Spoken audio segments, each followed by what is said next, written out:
Zara hated disorder.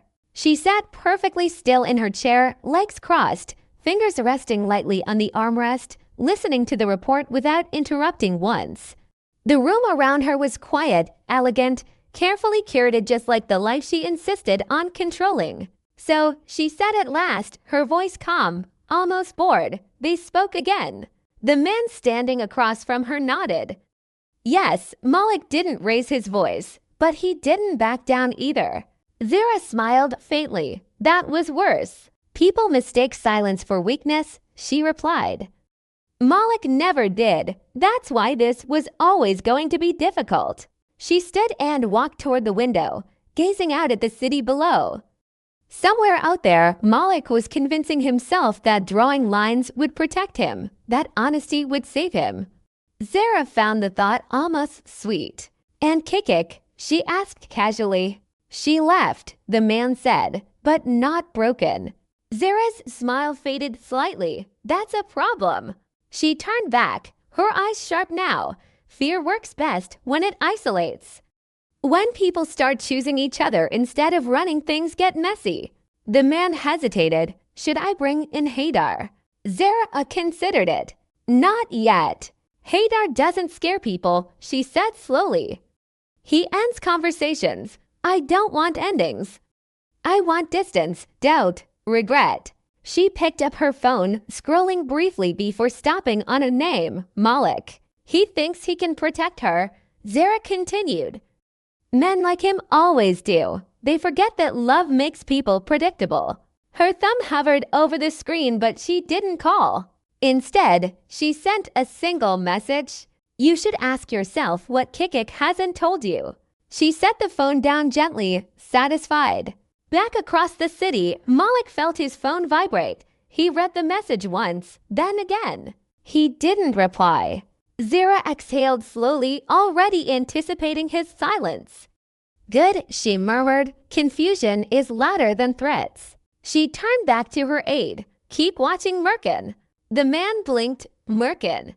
Yes, Zara replied. AIDS is unstable. Merkin is soft. Soft people pull on wounds without realizing it.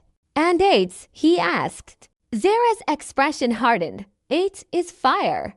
Fire doesn't need to be pushed, it only needs oxygen.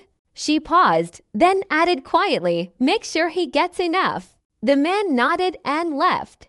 Alone again, Zara poured herself a glass of water, her reflection staring back at her from the darkened window. You don't beat people like Malik by confronting them, she said softly to herself. You let them believe they're winning until they look down and realize they're standing alone.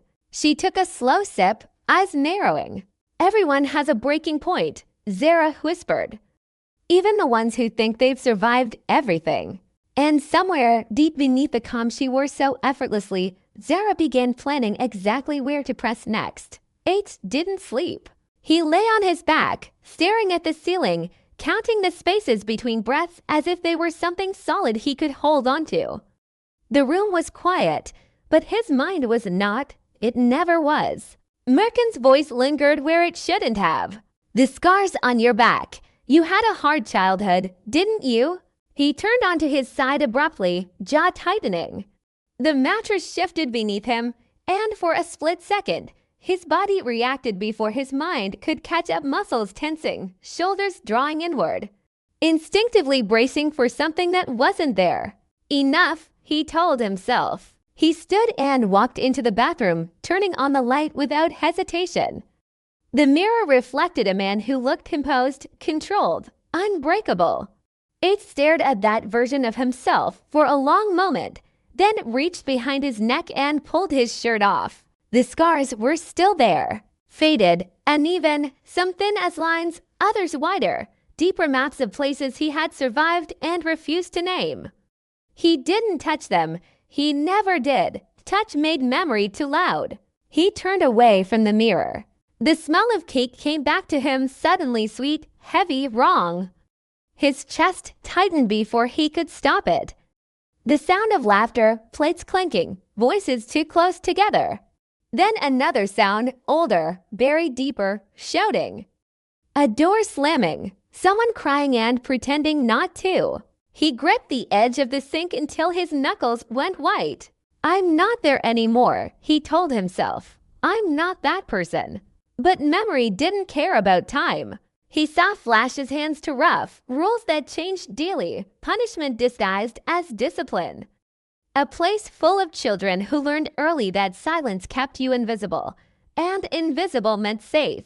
An orphanage. He never said the word out loud, because once you named it, it became real. And if it was real, then so was everything that came with it: the hunger, the fear, the knowledge that kindness was temporary and always came with a cost. A knock sounded at the door. It's froze. Another knock, softer. It's Merkin's voice, hesitant. I know you told me to leave you alone. I wanted to make sure you're okay. His first instinct was anger, then fear, then something worse, relief. I'm fine, he said automatically. Silence followed, then footsteps retreating. Something twisted in his chest. He dressed quickly and stepped into the hallway. Merkin was already halfway down the corridor, shoulders tense, clearly preparing herself not to look back. Merkin, he said. She stopped. He didn't know why he had called her. He only knew that if he didn't, the walls would close in again, and this time, he wasn't sure he could breathe inside them.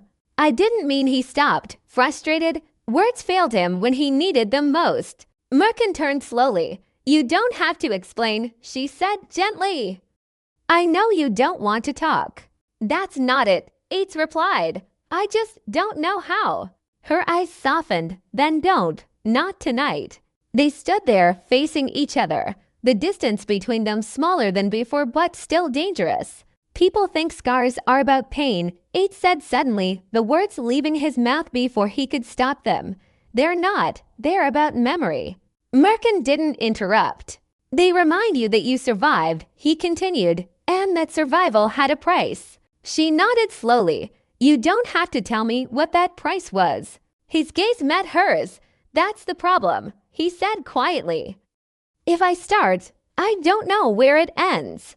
Merkin took a careful step closer. Then we'll stop wherever you need to. Ates exhaled shakily. For the first time, he didn't push her away. He didn't pull her closer either. But he stayed. And in that moment, small, fragile, unfinished something shifted. Not trust, not healing, but permission. Permission for the past to exist without swallowing the present.